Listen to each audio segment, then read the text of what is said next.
Brigadier General William Mitchell, throughout the 1920s, made bold moves and predictions that set up American aviation for the next century. One of his most famous predictions detailed the Pearl Harbor attacks of World War II with surprising accuracy. These moves and predictions made Mitchell very controversial, and while there is speculation as to whether or not they helped the U.S. military, they almost certainly helped build support for aviation among the American public. During this time, Mitchell's quest was to prove that his views were correct, and to help create an effective air force for the war he thought was coming.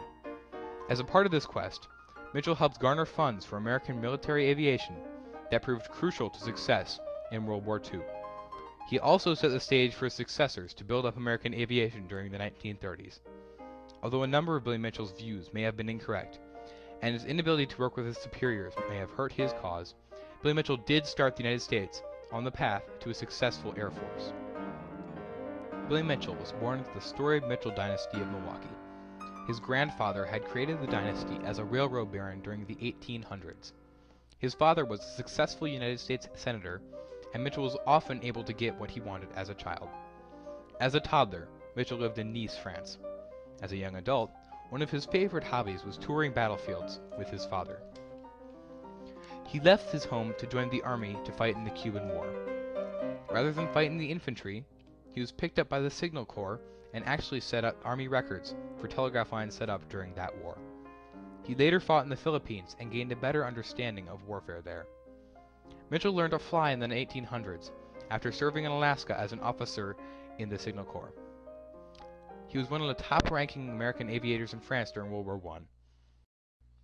This is John Parshall, an expert on carrier-based warfare in World War II and a lecturer at the U.S. Naval War College.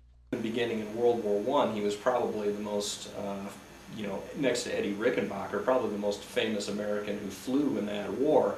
This brought him fame and credibility with the public, which would help him later in his career. Following World War I, Mitchell was made Brigadier General and appointed Deputy Director of the Army Air Service. At this post, he began constantly pushing for his theory that aerial warfare would be crucial in modern wars. While this annoyed his superiors, these efforts were in fact very helpful to him in many ways. One of Mitchell's advantages was that he was the public face of aviation. This made it easier for him to influence public opinion. He did just that, writing many editorials and doing a wonderful job of letting the public know his theories. He was very good at getting press for himself, positive or negative. Nevertheless, he kept the spotlight on aviation, and that certainly had the effect of making people pay attention to what he was talking about. This influence was actually vitally important in the development of aviation. Because the public was so eager to support aviation, they pressured Congress to fund airplanes, and this helped the armed forces a lot. Also, Mitchell's publicity helped create a large number of Americans who were ready to fly once World War II began. If people had not been as willing to be pilots, World War II would have been much more difficult to fight. Mitchell's impact on American support of aviation was crucial. Unfortunately, not everything went well for Mitchell. His persistence in his theories led him to degrade other generals' theories on aviation, which hurt their support of aviation. This is a guy who's grown up in a very privileged circumstance, and frankly, he's used to getting his way. He's very bright. He does not suffer fools gladly. And unfortunately, he's the kind of character who's just so completely abrasive all the time that he just wears out his welcome wherever he goes.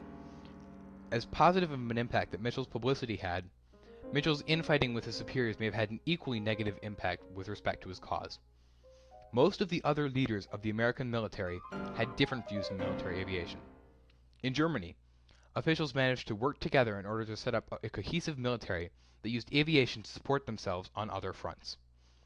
Mitchell's stance on aviation was too opposed to battleship-favoring Navy officials. Instead of working together for carriers of the like, Mitchell squared off with his superiors.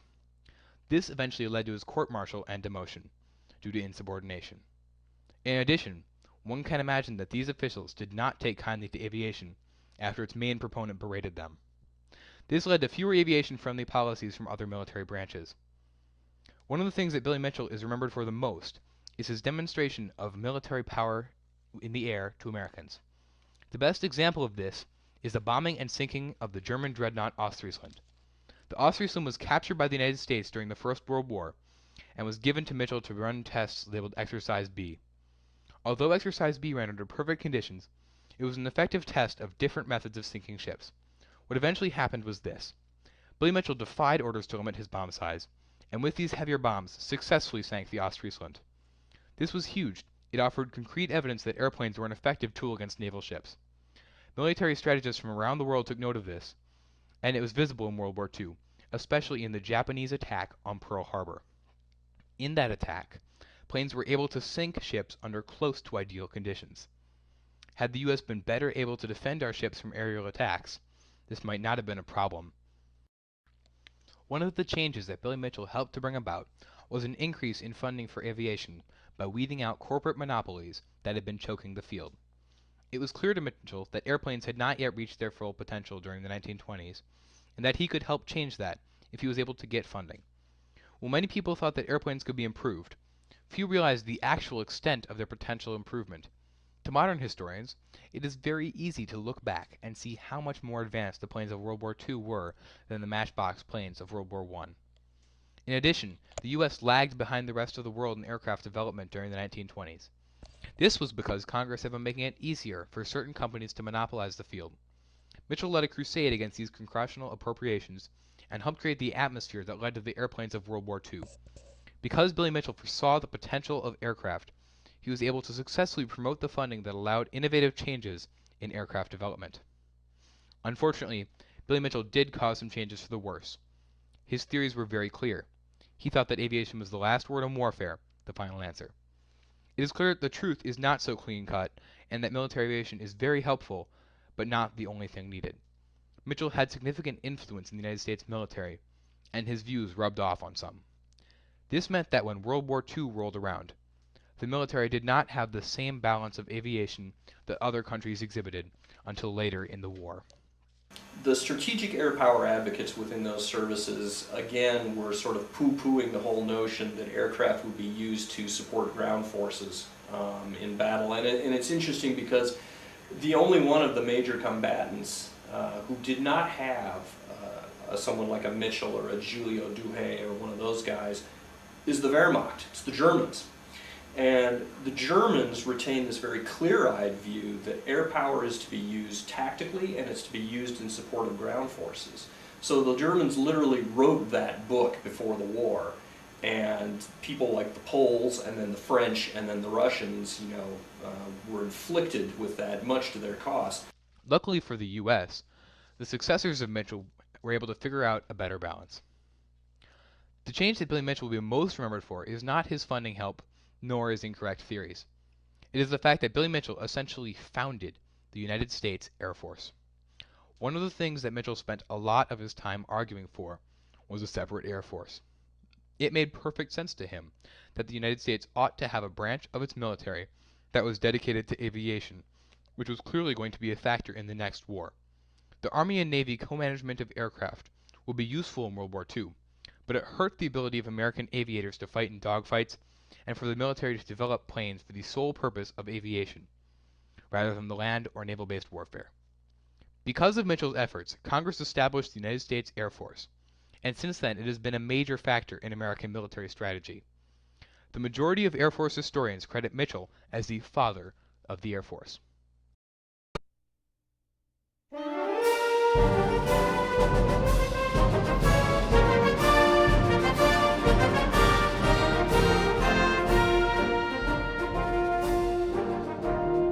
Off we go into the wild blue yonder, climbing high into the sun. Here they come, zooming to meet our thunder. Adam boys, give her the gun. Down we dive, spouting a flame from under. Off with one hell of a roar. We live in fame, we die in flame. From funding to public support to the individual branch of the military, Billy Mitchell has had an enormous impact on American aviation. He may not have been perfect, or even close, but his innovations were critical to the United States, and are still helping us today. Hands of men, passing the world asunder, how they live.